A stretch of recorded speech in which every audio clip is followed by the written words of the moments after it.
y estoy lista para pintar. Como ven, ya primero cubrí el piso, tengo la brocha para las esquinas, los bordes y los cortes y el rodillo. Este rodillo tiene pelos porque la pared tiene textura, así que es importante que me cubra todas las imperfecciones y la textura de la pared.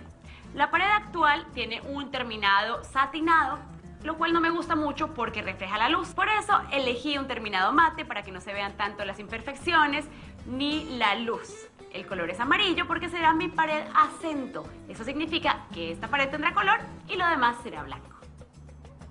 Me encanta pintar, este rodillo es buenísimo porque pinta parejo y como ven sus pelitos me ayudan a que entre bien en la pared y cubra todos los poros de la pared.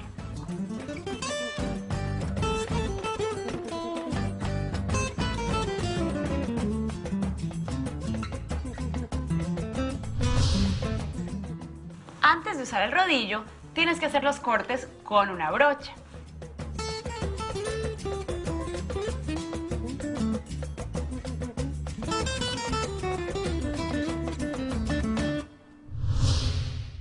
Así que no te pierdas SOS Salva mi Casa, porque las familias latinas se lo merecen.